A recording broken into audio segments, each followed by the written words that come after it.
Little man time.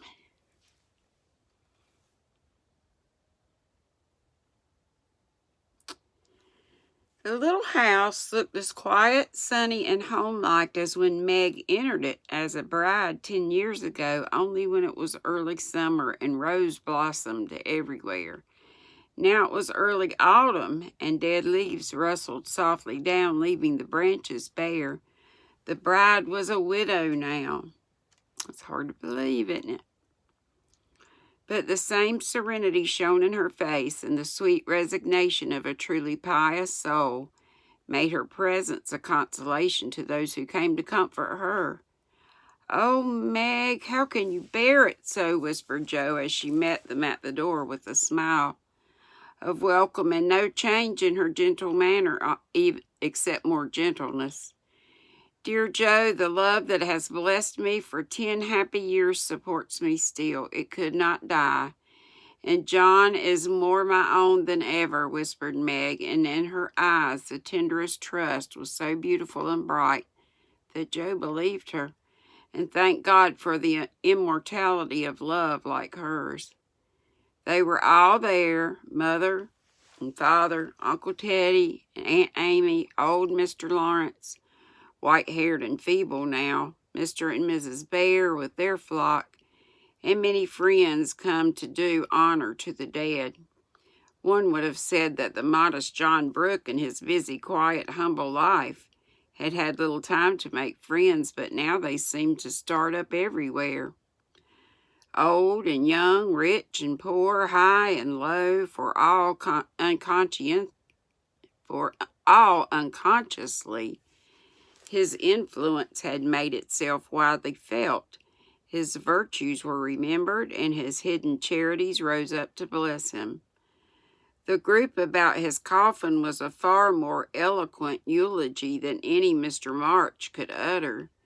There were the rich men whom he had served faithfully for years, the poor old women whom he cherished with his little store in memory of his mother, the wife to whom he had given such happiness that death could not mar it utterly, the brothers and sisters in whose hearts he had made a place forever, the little son and daughter who already felt the loss of his strong arm and tender voice, the young children sobbing for their kindest playmate, and the tall lads watching with softened faces, a scene which they could never forget. A very simple service and very short, for the fatherly voice that had faltered in the marriage sacrament now failed entirely, as Mr. March endeavored to pay his tribute of reverence and love to the son whom he most honored. Nothing but the soft coo of baby Josie's voice upstairs broke the long hush that followed the last amen. So there's another baby. Maybe other kids too. Let's see. Hush the father last amen to a sign from Mr. Bear. The well-trained boyish voices broke out in hymns so full of lofty cheer that one by one they all joined in, singing with full hearts, and finding their troubled spirits lifted into peace on the wings of that brave, sweet psalm. As Meg listened, she felt that she had done well, for not only did the moment comfort her with the assurance that John's last lullaby was sung by the young voices he loved so well, but in the faces of the boys she saw that they had caught a glimpse of the beauty of virtue in its most impressive form, and that the memory of the good man lying dead before them would live long and happily in their remembrance. Daisy's head lay in her lap, and Demi held her hand, looking often at her, with eyes so like his father's, and a little gesture that seemed to say, "Don't be troubled, Mother, I am here," and all about her were friends to lean upon and love. So patient, pious Meg put by her heavy grief, feeling that her best help would be to live for others as her John had done. Sorry, message. That evening, as the Plumfield boys sat on the steps as usual in the mild September moonlight, they naturally fell to talking of the event of the day. Emil began by breaking out in his impetuous way. Uncle Fritz is the wisest, and Uncle Laurie the jolliest, but Uncle John was the best. And I'd rather be like him than any man I ever saw. So would I. Did you hear what those gentlemen said to Grandpa today? I would like to have that said of me when I was dead. And Franz felt with regret that he had not appreciated Uncle John enough. What did they say? Asked Jack, who had been much impressed by the scenes of the day. Why, one of the partners of Mr. Lawrence, where Uncle John has been ever so long, was saying that he was conscientious almost to a fault as a businessman, and above reproach in all things. Another gentleman said no money could repay the fidelity and honesty with which Uncle John had served him. And then Grandpa told them the best of all. Uncle John had once had a place in the office of a man who cheated, and when this man wanted Uncle to help him do it, Uncle wouldn't, though he was offered a big salary. The man was angry and said, "You will never get on in business with such strict principles."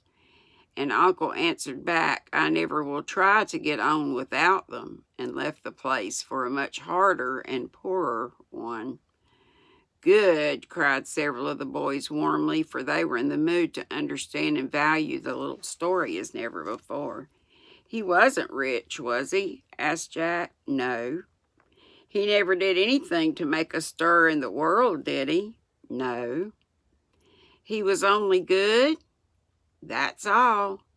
And Franz found himself wishing that Uncle John had done something to boast of, for it was evident that Jack was disappointed by his replies. Only good, that is all, and everything, said Mr. Bear, who had overheard the last few words and guessed what was going on in the minds of the lads. Let me tell you a little about John Brooke, and you will see why men honor him and why he was satisfied to be good rather than rich and famous.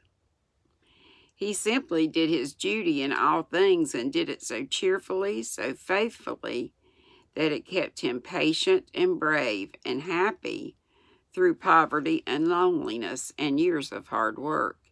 He was a good son and gave up his own plans to stay and live with his mother while she needed him. He was a good friend and taught Laurie much besides his Greek and Latin. Did it unconsciously, perhaps, by showing him an example of an upright man. He was a faithful servant and made himself so valuable to those who employed him that they will find it hard to fill his place. He was a good husband and father, so tender, wise, and thoughtful that Laurie and I learned much of him and only knew how well he loved his family when we discovered all he had done for them unsuspected and unassisted. Mr. Bear stopped a minute, and the boys sat like statues in the moonlight until he went on again in a subdued but earnest voice. As he lay dying, I said to him, "Have no care for Meg and the little ones. I will see that they never want." And he smiled and pressed my hand and answered in his cheerful way, "No need of that. I have cared for them." And so he had, for when he looked among his papers, all was in order, not a debt remained, and safely put away was enough to keep Meg comfortable and independent. Then we knew why he had lived so plainly, denied himself so many pleasures, except that of charity, and worked so hard that I fear he shortened his good life. He never asked help for himself, though often for others, but bore his own burden and worked out his own task bravely and quietly. No one can say a word of complaint against him, so just and generous and kind was he. And now when he is gone, I'll find so much to love and praise.